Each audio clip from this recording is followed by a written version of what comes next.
ಆಗ್ಲಿಂದ ಮಾತಾಡ್ತಿದ್ದೀರಾ 4 trillion economy, import export, kilo watt ಅದೆಲ್ಲ ಸರಿಯಾ? ಓಕೆ ಸರ್, ಕಾಮನ್ ಮ್ಯಾನ್ ಭಾಷೆ ಮಾತಾಡೋಣ ಅಂತ ಸರ್. ನರೇಂದ್ರ ಮೋದಿ ಅವರು ಚಾರ್ಜ್ ತೊಗೊಂಡಾದಾಗ ಪೆಟ್ರೋಲ್ ಬೆಲೆ ಬಂದುಬಿಟ್ಟು 68 ರೂಪಾಯಿ ಇತ್ತು, ಇವತ್ತು ಬೆಲೆ ಬಂದುಬಿಟ್ಟು 110 ರೂಪಾಯಿ. ಹಾಲಿನ ಬೆಲೆ ಬಂದುಬಿಟ್ಟು 30 ರೂಪಾಯಿ ಇತ್ತು, 60 ರೂಪಾಯಿ ಆಗಿದೆ. ಗ್ಯಾಸ್ ಸಿಲಿಂಡ್ರ್ ಬೆಲೆ ಬಂದುಬಿಟ್ಟು 400 ರೂಪಾಯಿ ಇತ್ತು, 1000 ರೂಪಾಯಿ ಇದೆ ಇವತ್ತು. ಈ ಥರ ಒಂದು ಡೈಲಿ ಮಂತ್ಲಿ ಎಕ್ಸ್ಪೆನ್ಸಸ್ ಬಂದುಬಿಟ್ಟು ಆ ಕಾಲಕ್ಕೆ 3000 4000 ಆಗ್ತಿತ್ತು ಸರ್, ಮಂತ್ಲಿ ಒಂದು ದಿನಸಿ ಐಟಮ್ ತೊಗೊಳಕ್ಕೆ. ಇವತ್ತು ಬಂದುಬಿಟ್ಟು 13,000ರಿಂದ 14,000 ಬೇಕು ಆ್ಯಾವ್ರೇಜು. ಇದು ಸಾಧನೆನ ವಿಫಲ ಅಂತ ನೀವು ಹೇಳ್ಬೇಕು ಸರ್. ಮೊದಲೇದಾಗಿ 2000 ಆ ರೀತಿ ಕಂಪೇರ್ ಮಾಡೋಕ್ಕೆ ಹೋದರೆ 2004ರಲ್ಲಿ ವಾಜಪೇಯಿ ಬಿಟ್ಟಾಗ ಪೆಟ್ರೋಲ್ ರೇಟ್ ಏನಿತ್ತು? 40 ರೂಪಾಯಿ ಇತ್ತು. ಮನಮೋಹನ್ ಸಿಂಗ್ ಬಿಟ್ಟಾಗ ಎಷ್ಟಿತ್ತು? 68 ಅಂದ್ರೆ ಅವರು 70 ರೂಪಾಯಿ, 75 ರೂಪಾಯಿ. ಪರ್ಸೆಂಟೇಜ್ ವೈಸ್ ಭಾಳ ಜಾಸ್ತಿ ಆಗಿದೆ. ಮತ್ತು ಜಾಗತಿಕವಾದಂಥ ಕಾರಣದಿಂದ ಇದರಲ್ಲಿ ಒಂದು 7-8 ರೂಪಾಯಿ ಜಾಸ್ತಿ ಆಗಿದೆ. ಈಗ ಟೋಟಲ್ ಜಾಸ್ತಿ ಆಗಿರೋದೆಷ್ಟು? 7 ರೂಪಾಯಿ. ಇದ್ಯಾಕಾಗಿದೆ? ಮೊದಲೇದು ಎಲ್ಲಿಂದ ನಾವು ಪೆಟ್ರೋಲು ಕ್ರೂಡ್ ಆಯಿಲ್ ಬರ್ತಾಯಿತ್ತು, ಮಧ್ಯಪ್ರಾಚ್ಯದ, ಅಲ್ಲಿಂದ ಏನು ಬರ್ತಾ ಇಲ್ಲ. ಈಗ ನಾವು ಐದರ್ ರಷ್ಯಾದಿಂದ ತರಿಸ್ಬೇಕು, ಇಲ್ಲ ಅಮೇರಿಕಾದಿಂದ ತರಿಸ್ಬೇಕು. ಬೇರೆ ಬೇರೆ ರಾಷ್ಟ್ರಗಳಿದ್ದಾವೆ, ಎಲ್ಲ ರಾಷ್ಟ್ರಗಳ ಹೆಸರು ನಾನು ಹೇಳಕ್ಕೆ ಹೋಗಲ್ಲ. ಅಲ್ಲಿಂದ ಇಲ್ಲಿಂದ ಬಂದರೆ 8ರಿಂದ 10 ದಿವಸದಲ್ಲಿ ಬರುವಂಥ ಶಿಪ್ಪು 47-48 ದಿವಸ ಆಗ್ತದೆ.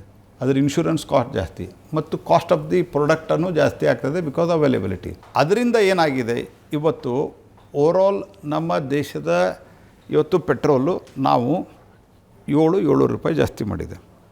ಕ್ರೂಡ್ ಆಯಿಲ್ ರೇಟಿಗೆ ಕಂಪೇರ್ ಮಾಡಿದರೆ ಭಾಳ ಕಮ್ಮಿ. ನಾವು ಎಕ್ಸೈಸ್ ಕಮ್ಮಿ ಮಾಡಿದ್ವಿ, ಎಲ್ಲ ಮಾಡಿದ್ವಿ. ಏನೂ ಕಾರಣ ಇರಲಾರದೆ ಕಾಂಗ್ರೆಸ್ ಪಾರ್ಟಿಯವರು ಇಲ್ಲೇ 3 ಸರ್ತಿ ರೇಟ್ ಜಾಸ್ತಿ ಮಾಡಿ 8 ರೂಪಾಯಿ ವ್ಯಾಟ್ ಹಾಕಿದ್ದಾರಲ್ಲ. What reason? ಕರ್ನಾಟಕದಲ್ಲಿ ಕರ್ನಾಟಕದಲ್ಲಿ ಹಾಕಿದ್ದಾರೆ. ಹಿಮಾಚಲ್ ಪ್ರದೇಶದಲ್ಲಿ ಹಾಕಿದ್ದಾರೆ, ತೆಲಂಗಾಣದಲ್ಲಿ ಹಾಕಿದ್ದಾರೆ. ಯಾಕೆ? ಮತ್ತು ಇಡೀ ದೇಶದಲ್ಲಿ ಇದಾದ ನಂತರ ಈಗ because of the world crisis, it is world crisis. ನಾನು ಯಾವ್ಯಾವ ದೇಶದಲ್ಲಿ ಎಷ್ಟಾಗಿದೆ? ಅಮೇರಿಕಾದಲ್ಲಿ ಗ್ಯಾಸ್ ಇದೆ, ಅಮೇರಿಕಾದಲ್ಲಿ ಕ್ರೂಡ್ ಆಯಿಲ್ ಇದೆ, 40% ಜಾಸ್ತಿ ಆಗಿದೆ. Petrol rate, diesel rate 40%. UAEದಲ್ಲಿ ಫಾಸಿಲ್ ಫ್ಯೂಯಲ್ ಮೇಲೆ ಡಿಪೆಂಡೆನ್ಸಿ ಕಡಿಮೆ ಮಾಡ್ಕೊಳ್ಳೋದಕ್ಕೆ ಏನಾರು ಆಪ್ಷನ್ ಪ್ಲಾನ್ ಇದೆ? ಅಲ್ಲಲ್ಲ, I will complete 1 minute. I will complete. ಇದನ್ನು ಮಾಡ್ತಾ ಈಗ ನಾವು 7 ರೂಪಾಯಿ ಭಾಳ ಬೇರೆ ಜಾಗತಿಕ ಮಟ್ಟಕ್ಕೆ ಹೋಲಿಸಿದಾಗ ನಮ್ಮ ರೇಟ್ಗಳನ್ನು ನಾವು ಏರಿಸಿದ್ದಿದೆ ಅಲ್ಲ. ಬಾಕಿ ಕಡೆ ಎನರ್ಜಿ ಎಮರ್ಜೆನ್ಸಿ, ಎನರ್ಜಿ ರೇಷನ್ನು ಏನದು even and odd and even days ಭಾರತದಲ್ಲಿ ಎಲ್ಲಾದರೂ ಪೆಟ್ರೋಲ್ ಬಂಕ್ ಖಾಲಿಯಾಗಿದ್ದು ನೋಡಿದ್ದಾರೆ? ಇವತ್ತು LPG, ಡೊಮೆಸ್ಟಿಕ್ LPG ಒಂದು ಕಡೆನೂ ಪ್ರಾಬ್ಲಮ್ ಆಗಿಲ್ಲ. LPG ಇದರ ಎಲ್ಲದರ ಹೊರತುಪಡಿಸಿ ಇವತ್ತು ಕರ್ನಾಟಕ ಮತ್ತು ಬೇರೆ ಬೇರೆ ರಾಜ್ಯಗಳಲ್ಲಿ ನಾವು ವಿನಂತಿ ಮಾಡಿದ್ವಿ, ಕರ್ನಾಟಕವೂ ಸೇರಿದಂತೆ. ನಮ್ಮದು ರೇಟ್ ಜಾಸ್ತಿ ಆಗಿರೋದು ಕ್ರೂಡ್ ಆಯಿಲು, ನಿಮಗೆ ವ್ಯಾಟ್ ಜಾಸ್ತಿ ಬರ್ತದೆ. 6,000 ಕೋಟಿ ರೂಪಾಯಿ ಕರ್ನಾಟಕಕ್ಕೆ ಬರ್ತಾಯಿದೆ. ನೀವು ಇಳಿಸ್ರಿ ಅಂದರೆ ನಾವು ಬೆಲೆ ಇಳಿಸ್ರಿ ಅಂದರೆ ನಾವು ಇಳಿಸಲ್ಲ ಅಂತಂದರೆ ಪೊಲಿಟಿಕ್ಸ್ ಮಾಡೋದಾ, ಜನರ ಕಲ್ಯಾಣ ನೋಡೋದಾ? Who is responsible? ಓಕೆ, ಒಂದು ಪ್ರಶ್ನೆ ಔಟ್ ಆಫ್ ಸಿಲೆಬಸ್ ಸರ್. ರಾಜ್ಯದಲ್ಲಿ ಯಾವುದು ಮುಖ್ಯಮಂತ್ರಿ ಬದಲಾವಣೆ? ದೊಡ್ಡ ಹುರುಪಿನಲ್ಲಿದ್ದಾರೆ ಕಾಂಗ್ರೆಸ್ನವರು. 2028ರ ಚುನಾವಣೆ ಹುರುಪಿನಲ್ಲಿದ್ದಾರೆ. ಮೊನ್ನೆ ನಮ್ಮ ಒಬ್ಬ ನಾಯಕರು ಹೇಳಿದರು, ಬಹುತೇಕ ಆರ್ ಅಶೋಕ್ ಅವರನ್ನು ಕಾಣ್ತದೆ, ಅವರು ಹಿಂದೆ ಸಾರಿಗೆ ಸಚಿವರಾಗಿದ್ದಕ್ಕೆ ಅವ್ರು ಹೇಳಿದರು, ಬಸ್ ಅದೇ ಇದೆ, ಡ್ರೈವರ್ ಚೇಂಜ್ ಆಗಿದೆ, ವ್ಯತ್ಯಾಸ ಏನಾಗಿಲ್ಲ, ಅದು ಕೆಟ್ಟ ಬಸ್ ಹಾಗೆ ನಿಂತಿದೆ ಅಂತ. ಹಾಗಾಗಿ ಆರಂಭದಲ್ಲಿ ಅವರ ಬೆಂಬಲಿಗರು ಉತ್ಸಾಹದಲ್ಲಿದ್ದಾರೆ, ಸಿದ್ದರಾಮಯ್ಯನವ್ರ ಬೆಂಬಲಿಗರು ದುಃಖದಲ್ಲಿದ್ದಾರೆ. ಸೊ ಹಾಗಾಗಿ ಇವರ ಒಟ್ಟ ಆಡಳಿತ, ಭ್ರಷ್ಟಾಚಾರ, ತುಷ್ಟೀಕರಣ ಜನ ನೋಡಿದ್ದಾರೆ. ಕಾಂಗ್ರೆಸ್ ಪಾರ್ಟಿಯ ಬಗ್ಗೆ, ಇವತ್ತಿನ ಆಡಳಿತದ ಬಗ್ಗೆ ಮತ್ತು ಕಾಂಗ್ರೆಸ್ಸಿನ ತುಷ್ಟೀಕರಣದ ರಾಜಕಾರಣದ ಬಗ್ಗೆ, ಕಾಂಗ್ರೆಸ್ಸಿನ ಲಾಲೆಸ್ನೆಸ್ ಬಗ್ಗೆ ಜನ ಉತ್ತರವನ್ನು 2028ಕ್ಕೆ ಕೊಡ್ತಾರೆ. ದೇಶದ ಬೇರೆ ಬೇರೆ ರಾಜ್ಯಗಳ BJPಗೂ ಕರ್ನಾಟಕದ BJPಗೂ ಅಜಗಜಾಂತರ ವ್ಯತ್ಯಾಸ. ಇದು ನರೇಂದ್ರ ಮೋದಿ ಅವರಿಗೆ, ಅಮಿತ್ ಶಾ ಅವ್ರಿಗೆ ಕಂಟ್ರೋಲಿಗೆ ಸಿಗ್ತಿಲ್ವಾ ಅಂತ ಕರ್ನಾಟಕ? ಒನ್ಸ್ ಫಾರ್ ಆಲ್ ಇದರ ಸಮಸ್ಯೆಯನ್ನು ಬಗೆಹರಿಸಿ ನಾವು ಎಲೆಕ್ಷನ್ಗೆ ಪ್ರಿಪ್ರೇಷನ್ಗೆ ಈ ಪಕ್ಷವನ್ನು ಬಿಡೋಣ ಕರ್ನಾಟಕದಲ್ಲಿ, ಆ ಪರಿಸ್ಥಿತಿ ಬರ್ತಾನೆ ಇಲ್ಲ. 2023ಕ್ಕೆ ನಾವು ಸೋತಿದ್ದೇವೆ. 2028 ನಮ್ಮದು ಚುನಾವಣೆ ವರ್ಷ ಇದೆ. ಈಗ ಕಂಟ್ರೋಲ್ ಬಂದಿಲ್ಲ ಅಂತನ್ನುವಂಥ ಜಡ್ಜ್ಮೆಂಟ್ ಬರೋದು ಸರಿಯಲ್ಲ. ಮುಂಬೈ ಅಟ್ಯಾಕ್ ಆದ ನಂತರ, ಮುಂಬೈ ಟೆರರಿಸ್ಟ್ ಅಟ್ಯಾಕ್ ಆಗಿತ್ತಲ್ಲ, ಅಮೇರಿಕಾದವ್ರು ಹೇಳಿದರು ಕೊಂಡೋಲಿಸಾ ರೈಸ್ ಅಂತಿದ್ರು ಒಬ್ಬರು, ನಾನು ಪ್ರೊನೌನ್ಸಿಯೇಷನ್ ತಪ್ಪಾಗಿದ್ದರೆ ಕ್ಷಮಿಸ್ರಿ, ಆ ಸೆಕ್ರೆಟರಿದ್ದು ಅವ್ರು ಹೇಳಿದರು ಅಂತ ನಾವೇನೂ ಮಾಡಲಿಲ್ಲ, ನಮ್ಮ ಸೈನ್ಯ ತಯಾರಿತ್ತು ಅಂತ ಸ್ಟೇಟ್ಮೆಂಟ್ ಕೊಟ್ಟಿದ್ದಾರು ಚಿದಂಬರಮ್ಮ, ಆವಾಗಿನ ಗೃಹ ಮಂತ್ರಿಗಳು. ಈಗ ನಾವು ಅಮೇರಿಕಾದ ಅಂಬ್ಯಾಸಡರನ್ನು ಕರೆಸಿ ತೀವ್ರವಾದಂಥ ಪ್ರೊಟೆಸ್ಟನ್ನು ಮಾಡಿ, ಡಿಪ್ಲೊಮ್ಯಾಟಿಕ್ ವ್ಯವಸ್ಥೆಯಲ್ಲಿ ನಾವು ಪ್ರೊಟೆಸ್ಟ್ ಮಾಡಲಿಕ್ಕೆ ಅನೇಕ ಮಾರ್ಗಗಳಿರ್ತವೆ. ಆ ಮಾರ್ಗಗಳ ರೀತಿಯಲ್ಲಿ ಈಗಾಗಲೇ ಅವ್ರನ್ನ ಸಮನ್ ಮಾಡಿದ್ದೇವೆ ನಾವು. ಸಾಮಾನ್ಯವಾಗಿ ಅಮೇರಿಕಾ ಅಂಬ್ಯಾಸಡರ್ನ ಯಾರೂ ಸಮನ್ ಮಾಡೋದಿಲ್ಲ, ನಾವು ಸಮನ್ ಮಾಡಿ ನಮ್ಮ ಪ್ರೊಟೆಸ್ಟನ್ನು ಮಾಡಿದ್ದೇವೆ. ಮತ್ತು ನಮ್ಮ ಜಯಶಂಕರ್ ಅವರು ಭಾಳ ಕಟ್ಟುನಿಟ್ಟಾಗಿ, ಮೊನ್ನೆ ಜಯಶಂಕರ್ ಅವರ ಸ್ಟೇಟ್ಮೆಂಟು ವೈರಲ್ ಆಗಿದ್ದು ತಾವೆಲ್ಲ ನೋಡಿದ್ದೀರಿ. ಭಾಳ ಸ್ಪಷ್ಟವಾಗಿ ಯಾರಾದರೂ ಇವತ್ತು ಈ ರೀತಿಯಲ್ಲಿ either for European countries or to America ನಮ್ಮ ನಿಲುವಿನ ಬಗ್ಗೆ ಸ್ಪಷ್ಟವಾದ ಉತ್ತರ ಕೊಟ್ಟಿದ್ರೆ ಅದು ನರೇಂದ್ರ ಮೋದಿಯವರ ಆಡಳಿತದಲ್ಲಿ ಜಯಶಂಕರು ಕೊಟ್ಟಿದ್ದಾರೆ, ನರೇಂದ್ರ ಮೋದಿಯವರು ಕೊಟ್ಟಿದ್ದಾರೆ.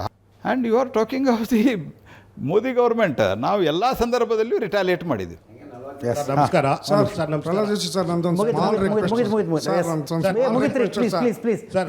ಎಷ್ಟು ಸುದೀರ್ಘವಾದಂಥ ನಮಸ್ಕಾರ. ನನ್ನ ಹೆಸರು ರವೀಶ್ ದಾಸಪ್ಪ ಅಂತ. ನಾನು ಆಮ್ ಆದ್ಮಿ ಪಕ್ಷದ ವಕ್ತಾರ. ನಂದು ಒಂದೇ ಒಂದು ಸಣ್ಣ ಕಳಕಳಿ ಮನವಿ ಏನಂದರೆ ಸರ್, ರಾಜಕೀಯ ಯಾವ್ಯಾವ ಪಕ್ಷ ಏನಾರು ಮಾಡ್ಕೊಳ್ಳಿ, ಅದು ರಾಜ್ಯದ ಹಿತದೃಷ್ಟಿಯಿಂದ ನಾನು ಮಾತಾಡ್ತಾ ಇದ್ದೀನಿ.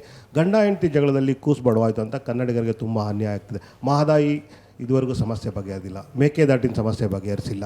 ರಾಜ್ಯದ ಜ್ವಲಂತ ಸಮಸ್ಯೆಗಳ ಬಗ್ಗೆ ನಮ್ಮ ರಾಜ್ಯದಿಂದ 28 ಜನ MP ಗಳು ಲಾಸ್ಟ್ ಟೈಮ್ ಹೋಗಿದ್ರು, ಅವರು ಮಾತಾಡಿಲ್ಲ.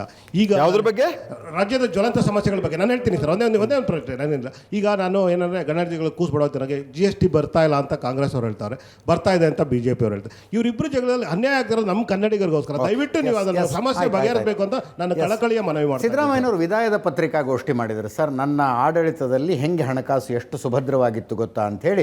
ಸ್ವಲ್ಪ ಸಾಲ ಜಾಸ್ತಿ ಆಗಿದೆ, ಹೌದು, ಯಾಕಂದರೆ ಮೋದಿ ದುಡ್ಡು ಕೊಡಲಿಲ್ಲ ಅಂತ. ವಿದಾಯದ ಪತ್ರಿಕಾಗೋಷ್ಠಿಯಲ್ಲೂ ಕೇಂದ್ರದಿಂದ ಆದಂಥ ಅನ್ಯಾಯವನ್ನು ಅವರು ಪ್ರಸ್ತಾಪಿಸಿದರು. ನೋಡಿ, ಅವರು ಕೇಂದ್ರದ ಅನ್ಯಾಯದಲ್ಲಿ ಅವರಾತು ಇನ್ನು ಕೆಲವರು ಇಲ್ಲಿದ್ದಾರೆ ಸತತವಾಗಿ BJP RSS ಮತ್ತು ಬೈಬೇಕು. ಯಾಕಂತಂದರೆ ಕಾಂಗ್ರೆಸ್ಸಿನ ನೇತೃತ್ವ ಏನಿದೆ ಅಲ್ಲ, ಯಾರು BJP ಬೈತಾರೋ ಅವ್ರಿಗೆ ಸ್ವಲ್ಪ ಜಾಸ್ತಿ ಮಣೆ ಹಾಕ್ತಾರೆ. ಹಾಗಾಗಿ ಸ್ವಲ್ಪ ತಮ್ಮ ಸರ್ವೈವಲ್ಗೆ ಸ್ಟೇಟ್ಮೆಂಟ್ ಕೊಡ್ತಾ ಇರ್ತಾರೆ. That is one point.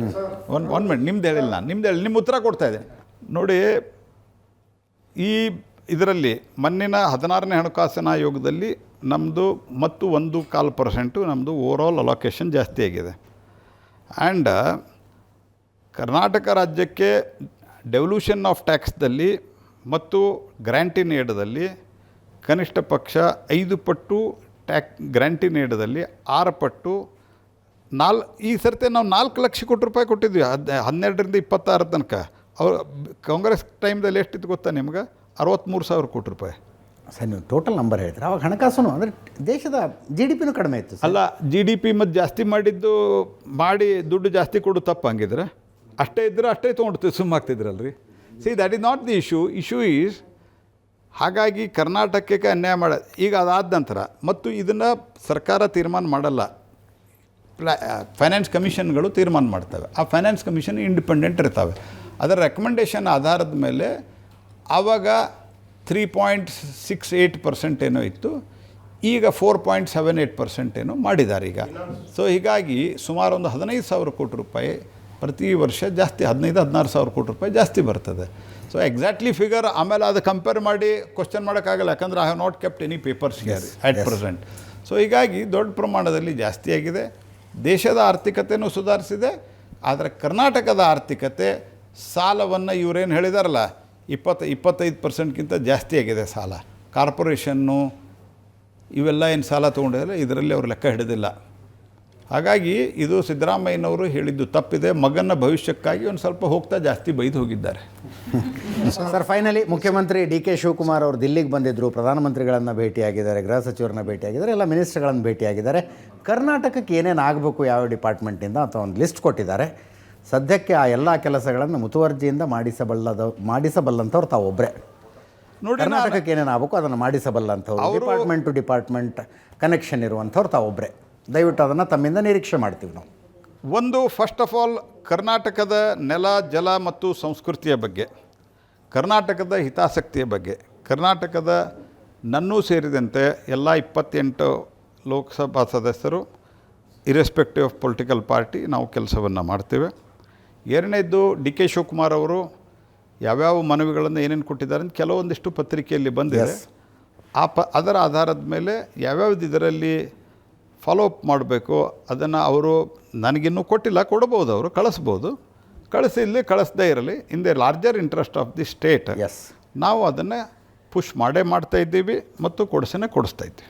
Thank you so much Pralhad Joshi ಅವರೇ, ಈ ಕಾರ್ಯಕ್ರಮದಲ್ಲಿ ಭಾಗಿಯಾಗಿದ್ದಕ್ಕೆ ತಮ್ಮೆಲ್ಲರಿಗೂ ಕೂಡ ಧನ್ಯವಾದ. ಇದರೊಂದಿಗೆ ಇವತ್ತಿನ ವಿಶೇಷ ಕಾರ್ಯಕ್ರಮ ಮುಗಿಸ್ತಾ ಇದ್ದೀವಿ.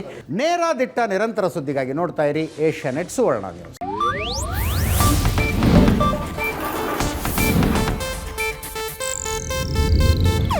ಇದು ಏಷ್ಯಾನೆಟ್ ನ್ಯೂಸ್ ನೆಟ್ವರ್ಕ್ ಪ್ರಸ್ತುತಿ.